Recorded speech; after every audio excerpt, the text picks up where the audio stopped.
بسم الله الرحمن الرحيم.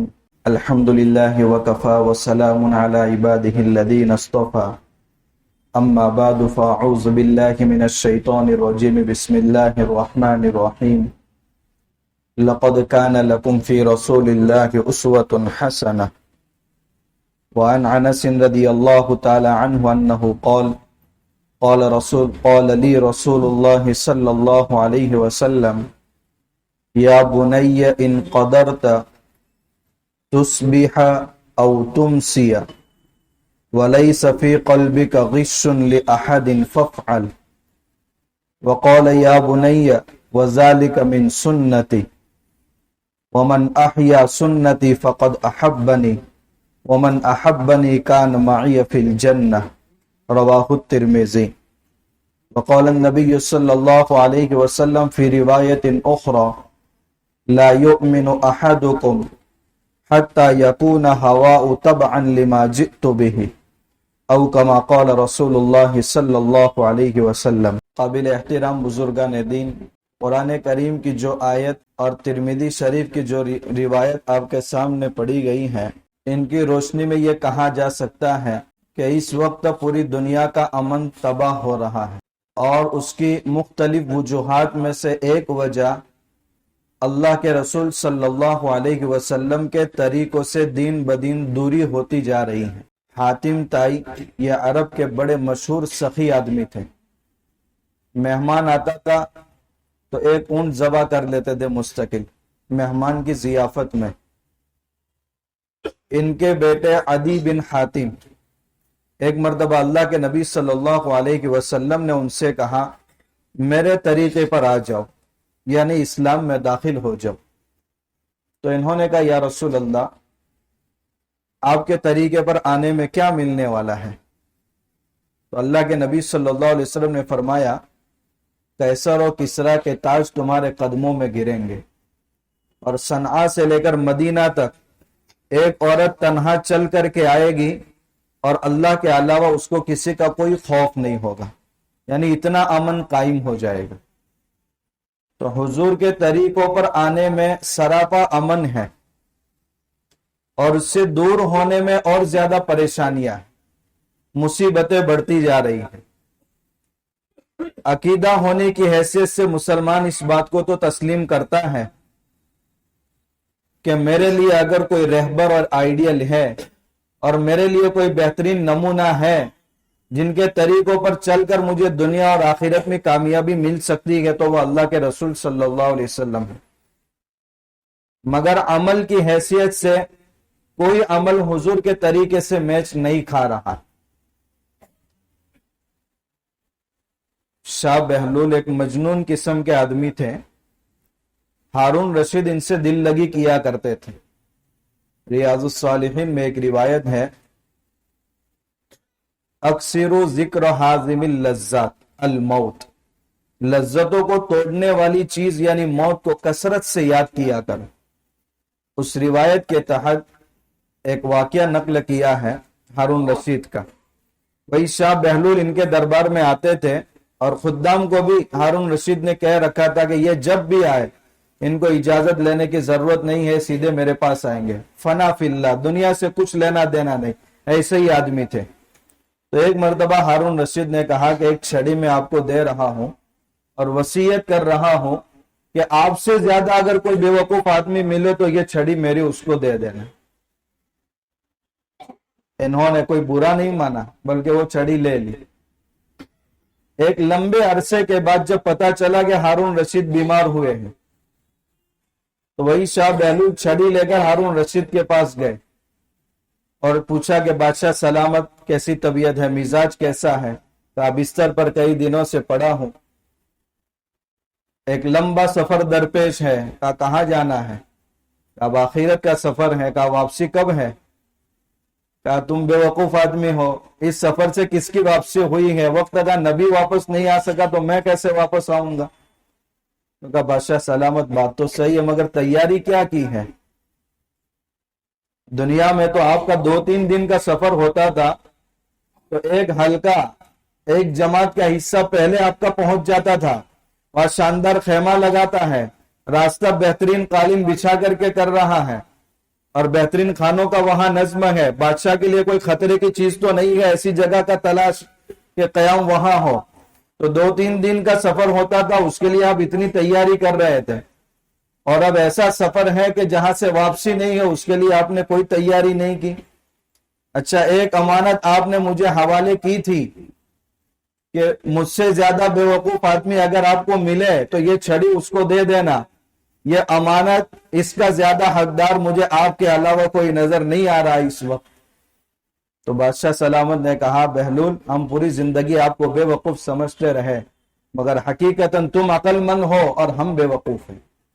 حضرت مفتی صاحب نے اس واقعے کے تحت لکھا ہے کہ یہ واقعے کے بعد اگر غور کیا جائے تو جیسا ہم یہ سمجھ رہے ہیں کہ ہارون رشید بے وقوف ہے، واقعیتاً ان کی جگہ ہم سب ٹھہرے ہوئے ہیں، اور ہم میں کا ہر ایک بے وقوف آدمی ہے کہ دنیا کے سفر کے لیے مہینوں پہلے ریزرویشن، وہاں اگر کوئی پہچان کا ہے تو فون کر کے اطلاع، اس دن میں آؤں گا، اتنا وقت رکوں گا، میرے لیے کھانے کا انتظام کرنا ہے۔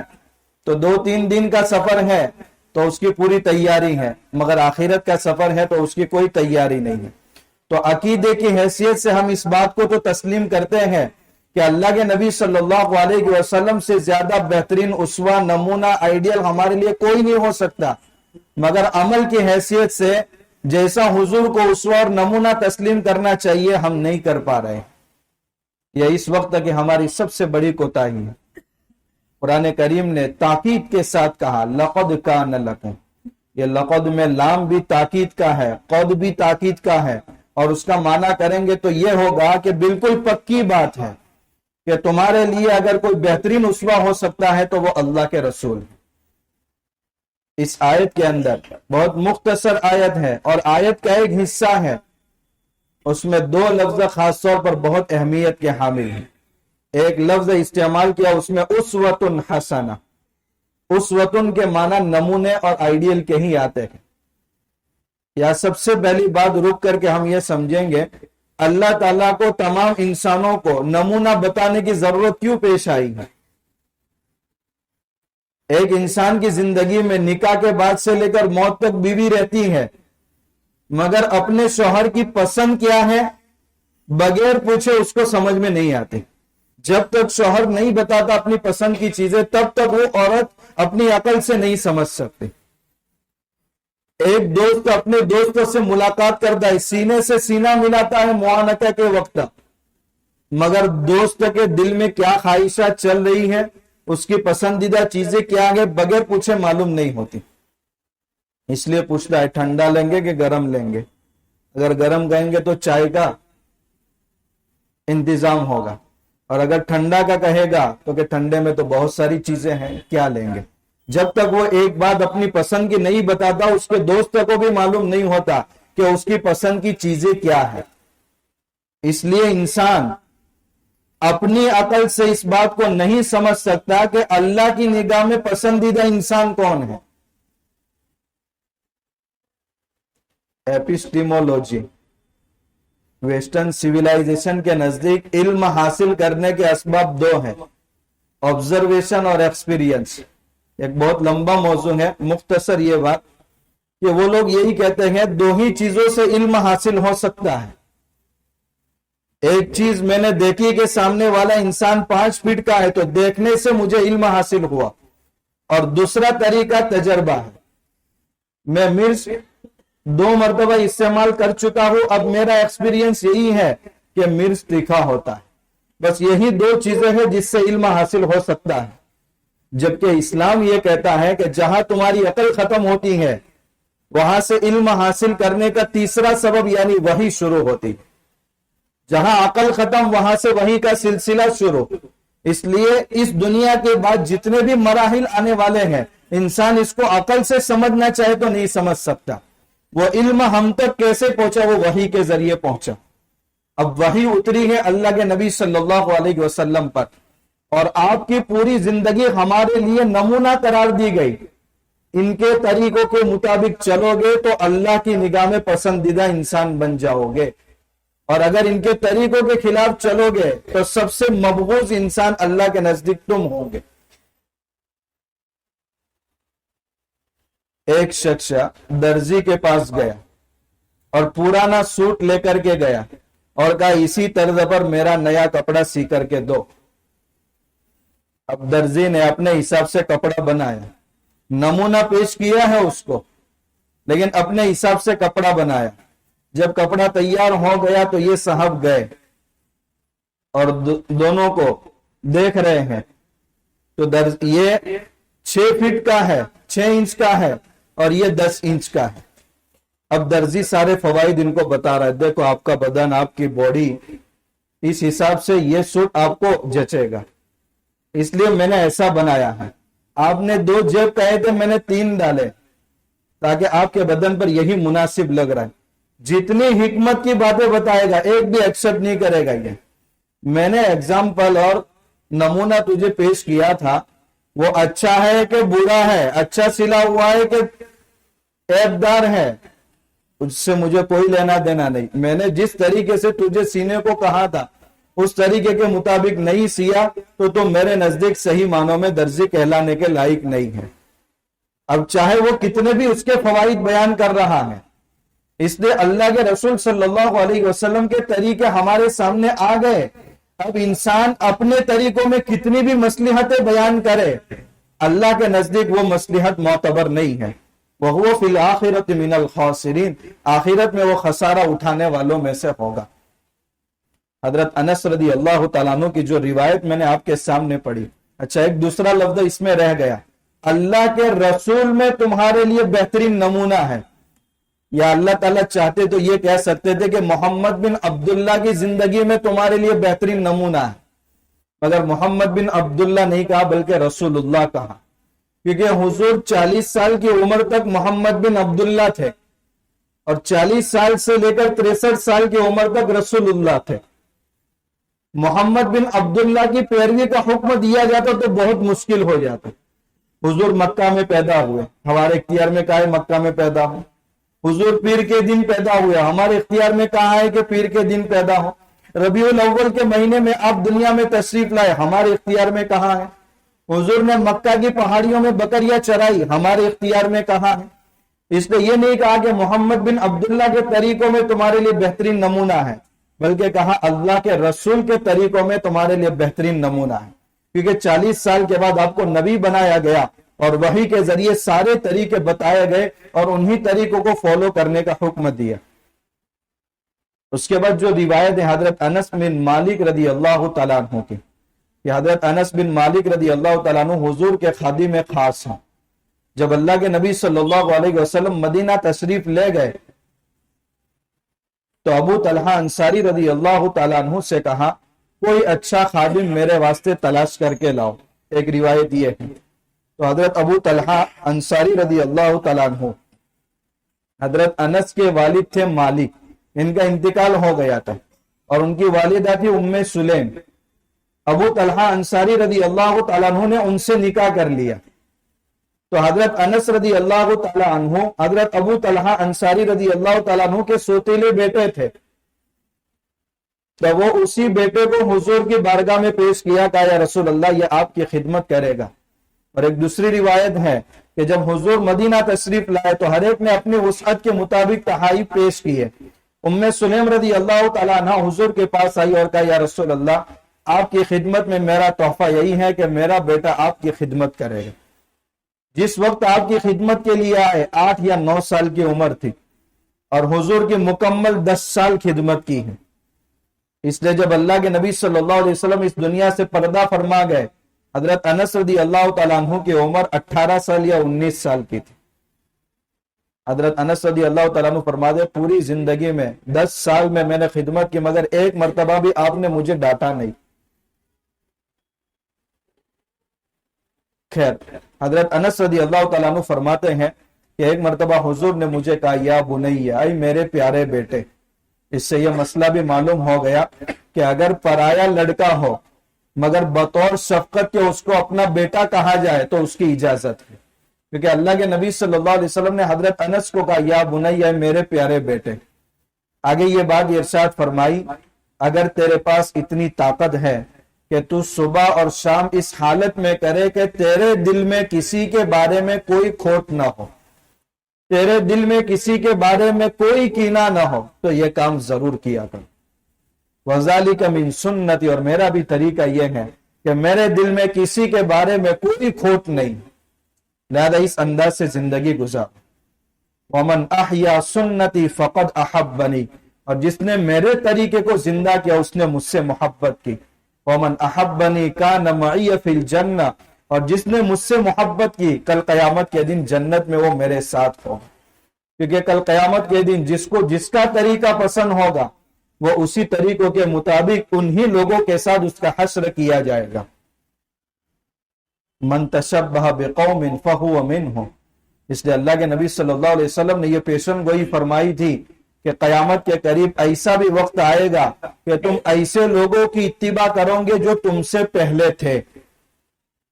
لوگوں نے پوچھا یا رسول اللہ یہود و نصارہ کا اور ان کے علاوہ کون ہو سکتا ہے؟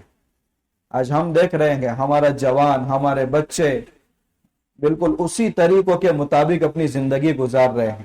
اپنے سروں کے بال دیکھو، اپنا لباس دیکھو، جینے کا بولنے کا طریقہ دیکھو، یہ حضور کے طریقوں سے ہٹی ہوئی زندگی ہے. اور غیروں کے طریقے سوشل میڈیا کے ذریعے ہمارے گھروں تک پہنچ گئے، اور جتنے غیروں کے طریقے ہماری زندگیوں کے اندر آ گئے حضور کے طریقوں سے اتنی دوری ہوتی گئی. اور یہ اللہ کے نبی صلی اللہ علیہ وسلم کی پیشن گوئی ہے. اور کبھی بھی ہمارے دل میں خیال نہیں آیا کہ ہمارا بچہ حضور کے طریقے کے خلاف کچھ کام کر رہا ہے تو اس کو ٹوکا جائے. اور اس کی بنیادی واحد وجہ یہ ہے کہ ہم نہیں کیا پا رہے ہیں کیونکہ ماں باپ کے اندر بھی وہ دینداری نہیں ہے. جب وہ دین کو صحیح معنوں میں جاننے کی کوشش نہیں کر رہے تو اپنی اولاد کی صحیح تربیت بھی نہیں کر پائیں گے. اس لیے بچے کا سب سے پہلا جو مکتب ہے وہ ماں کی گود ہے. مدرسے کا مکتب دوسرے نمبر پر شروع ہو رہا ہے. اس لیے بچہ 9 مہینے ماں کے پیٹ میں رہتا ہے تو ماں کے اثرات کو بھی قبول کرتا ہے، بہت تیزی سے قبول کرتا ہے. اور بچے میں جب تک بولنے کی صلاحیت نہیں پیدا ہوتی وہ بھی گھر کے تمام افراد کے اثرات کو، ان کے حرکات اور سکنات کو بہت تیزی سے قبول کرتا ہے. اس لیے اللہ کے نبی صلی اللہ علیہ وسلم نے بالغ ہونے کے بعد دوسرے احکام کا مکلف بنایا، لیکن نماز کا حکم آپ نے 7 سال کی عمر میں دیا ہے. مرو اولادکم، اپنی اولاد کو حکم دو جب 7 سال کے ہو جائے تو نماز کا حکم دو، اور جب 10 سال کے ہو جائے تو نماز نہ پڑھنے پر ہلکی مار مارو. حالانکہ شریعت کی نگاہ میں بالغ ہونے سے پہلے وہ کسی بھی حکم کا مکلف نہیں ہے، لیکن اللہ کے نبی صلی اللہ علیہ وسلم نے اس بات کی طرف اشارہ کر دیا کہ بچہ اس عمر میں اس کے دل کے اندر اللہ نے ایک لو ونڈو بنایا. یہ 7 سال کی عمر میں اوپن ہوتا ہے. جس چیز کی محبت اس وقت اس کے دل کے اندر داخل کر دی جائے گی، موت تک اس چیز کی محبت اس کے دل میں باقی رہے گی. لہذا 7 سال کی عمر میں سب سے پہلے نماز کی محبت اس کے دل میں داخل کر لو. وہ اللہ کے علاوہ کسی کے سامنے اپنی پیشانی نہیں جھکائے گا اور موت تک کبھی اپنی نمازوں کو قضا نہیں ہونے دے گا. لیکن آج یہ کہہ کر کے بچے کو معذور سمجھا جا رہا ہے کہ اس پر لوڈ بڑھے گا، اس لیے جان بوجھ کر نماز چھڑوائی جا رہی ہے. نہیں، بلکہ نماز کا ان کو حکم دیا جائے، چاہے گھروں کے اندر پابندی ہو لیکن کم سے کم 5 وقت میں سے 2 وقت کی، پھر آہستہ آہستہ 3 وقت کی، پھر 4 وقت کی، پھر آہستہ آہستہ 5 وقت کی. ہاں، جن کے والدین نے اپنے بچوں کی صحیح تربیت کی ہے، ایسے اکابر کے واقعات بھی کتابوں میں ملتے ہیں کہ بالغ ہونے کے بعد سے لے کر 5 وقت کی نماز نہیں، تہجد کی نماز بھی نہیں چھوٹی. ظاہر سی بات ہے یہ ساری چیزوں کا اجر کن کے نامہ اعمال میں لکھا جائے گا؟ والدین کے نامہ اعمال میں. اس لیے اپنے بچوں کی تربیت کے لیے بھی اپنے کو وقت فارغ کرنا چاہیے، کیونکہ اگر بچے ہماری تربیت کے نتیجے میں اچھے بنے تو دنیا کے تمام لوگوں کو بعد میں فائدہ پہنچے گا، سب سے پہلے والدین کو فائدہ پہنچے گا. اور بے توجہی کے نتیجے میں اگر بچے بگڑ گئے تو نقصان دوسروں کو بعد میں ہوگا. سب سے پہلے خون کے آنسو ماں باپ رہیں گے. نقصان سب سے پہلے ماں باپ کو ہوتا ہے کیونکہ ہر دم انہی کے ساتھ رہنا ہے. اس لیے حضرت انس رضی اللہ تعالیٰ عنہ جن کو بہت کم عمری میں حضور کی خدمت کا موقع ملا،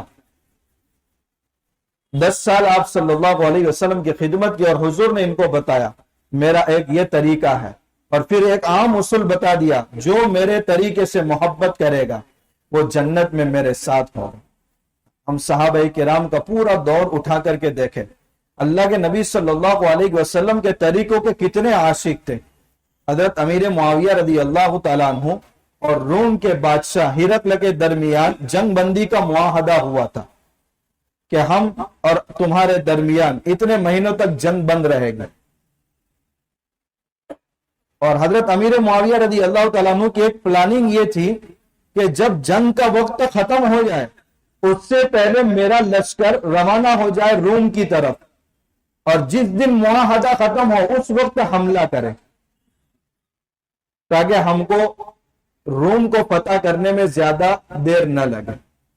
چنانچہ اس کے لیے لشکر بھی روانہ کر دیا، اور لشکر پورے جوش اور جذبے کے ساتھ روانہ ہوا کہ ان قریب ہم اس تدبیر کے ذریعے روم کو فتح کر دیں گے۔ غداری نہیں کرنی ہے، جب معاہدے کا وقت ختم ہو جائے اس کے بعد حملہ کرنا ہے۔ لیکن اس وقت ایک صحابی رسول اپنے سر پر کپڑا ڈالتے ہوئے اللہ اکبر وفاء لا غدر، یہ بات کہتے ہوئے گھوڑے پر سوار ہوتے ہوئے نکلے، اور حضرت امیر معاویہ رضی اللہ تعالیٰ عنہ نے ان کی بات کو سنا، پوچھا آپ کون ہیں؟ کہا عمرو بن عبسہ رضی اللہ تعالیٰ عنہ۔ کہا کیا کہنا چاہتے ہیں؟ کہا اللہ کے رسول صلی اللہ علیہ وسلم نے اس سے منع فرمایا ہے، جب معاہدہ ختم ہونے لگے، جب نیا معاہدہ نہ ہو اس سے پہلے کوئی کاروائی نہیں کرنی چاہیے۔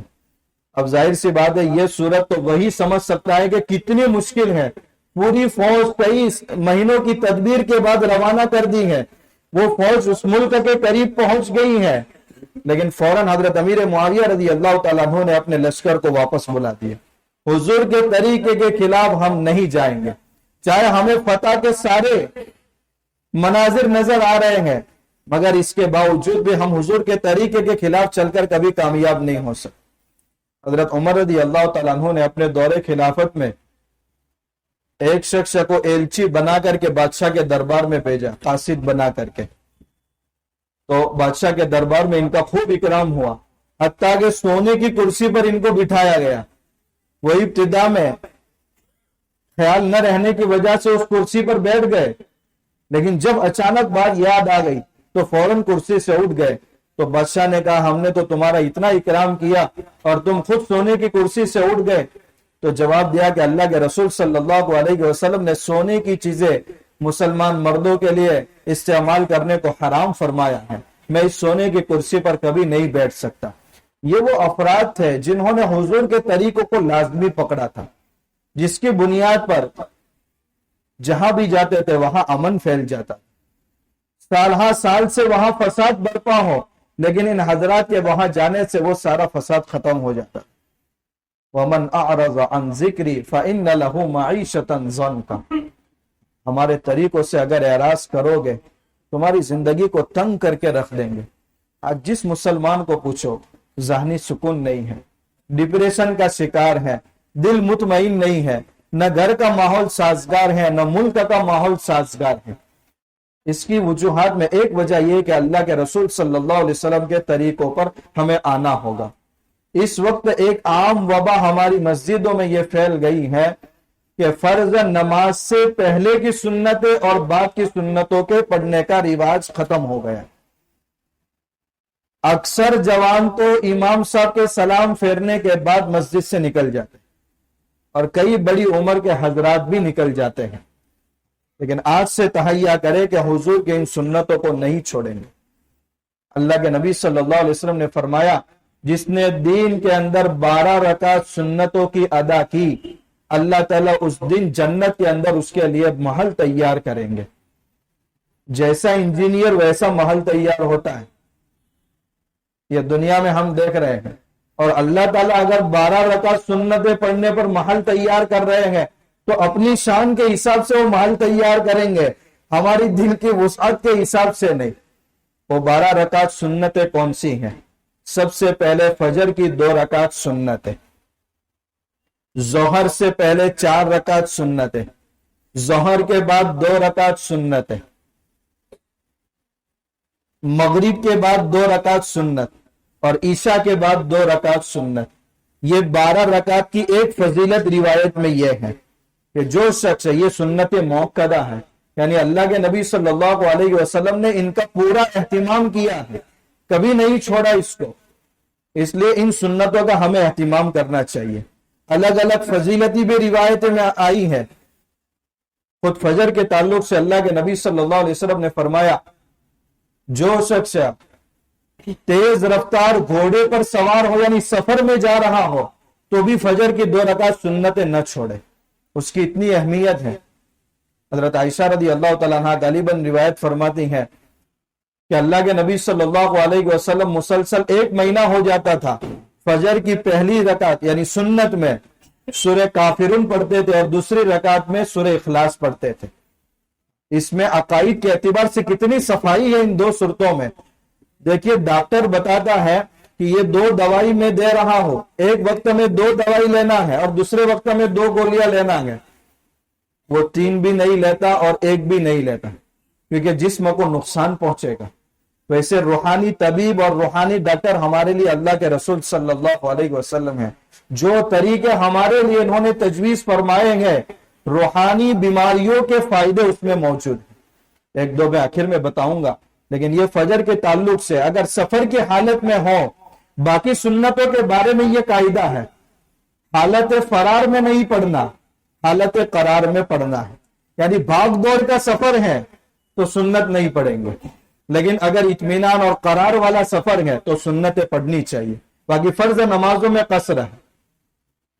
ظہر کی 4 رکعت سنت ہے۔ اللہ کے نبی صلی اللہ علیہ وسلم نے فرمایا، ظہر سے پہلے کی 4 رکعت جو بندہ اہتمام کے ساتھ پڑھتا ہے، اللہ جہنم کی آگ اس پر حرام کر دیتے۔ اور فقہا مفتیان کرام نے لکھا ہے، جو ظہر سے پہلے کی 4 رکعت سنت چھوڑنے کا عادی بن جاتا، اس کے گمراہ ہونے کا خطرہ ہے۔ عام طور پر اس میں بہت کوتاہی ہوتی ہے۔ ایسے وقت میں ہم مسجد میں پہنچ رہے ہیں جب نماز شروع ہونے کا وقت ہو، یا پہلی رکعت شروع ہو چکی ہو، یا دوسری اور تیسری رکعت میں، آج سے ارادہ کریں یہ سنت ہم کبھی نہیں چھوڑیں گے۔ مغرب کے بعد آپ صلی اللہ علیہ وسلم نے فرمایا، جو 6 رکعت پڑھ لیتا ہے سنتیں، اللہ تبارک و تعالی سمندر کے قطرات کے برابر اس کے گناہ ہوں گے تو بھی معاف کر لیں۔ انسان اعمال اس لیے چھوڑ دیتا ہے کہ اس کا علم نہیں ہے۔ علم آ جانے کے بعد اگر وہ اس کا اہتمام شروع کر لیتا ہے تو بہت اچھی بات ہے۔ اور دوسرا، نیک عمل چھوڑنے کی وجہ یہ ہے کہ اللہ کا خوف نہیں ہے۔ یہ 2 چیزیں انسان سے عمل چھڑواتی ہیں۔ چند صحابہ کرام ازواج مطہرات کے پاس آئے اور آ کر کے پوچھا کہ حضور کی عبادت کا کیا حال ہے؟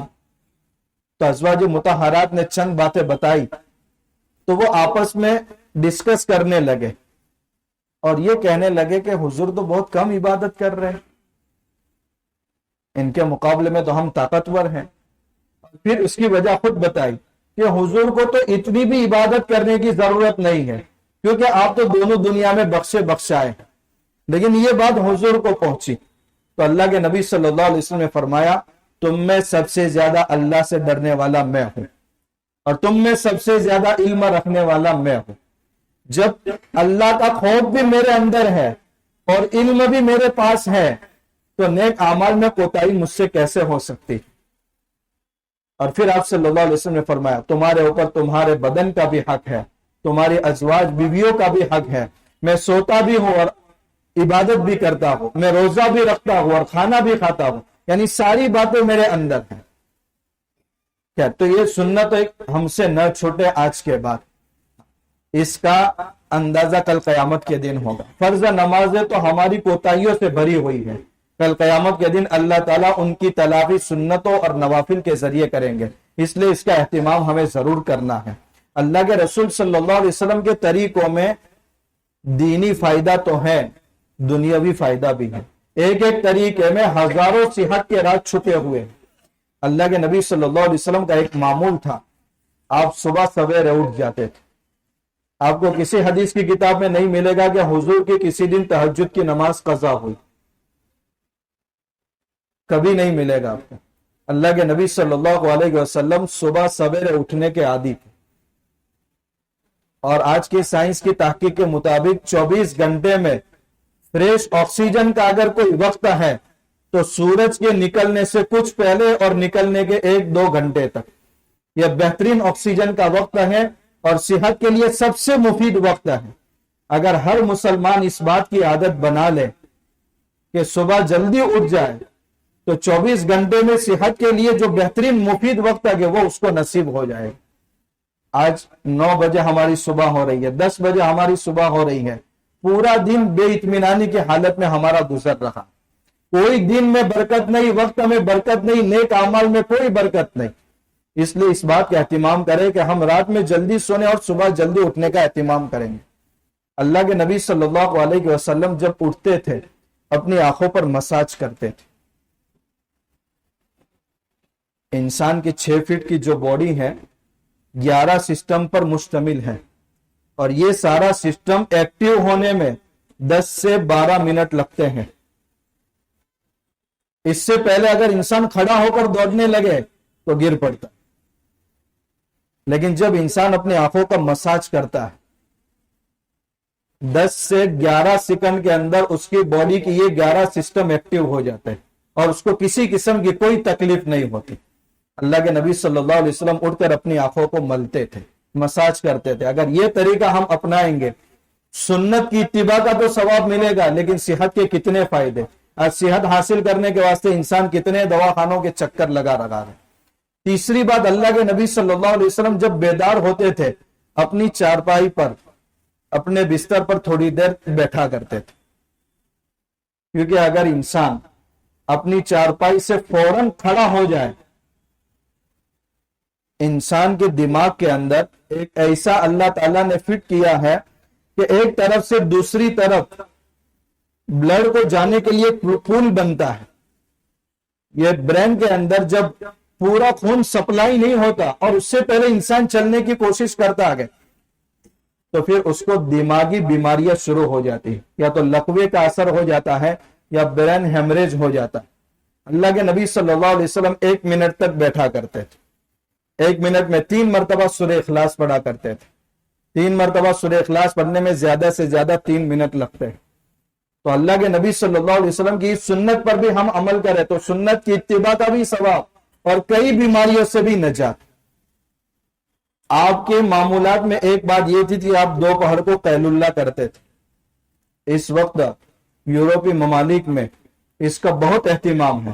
لنچ کا ان کے وہاں جو ٹائم ہے 1 سے 2 بجے تک یا 1 سے 3 بجے تک, تاکہ کھانا بھی ہو جائے اور تھوڑی دیر آرام بھی ہو جائے.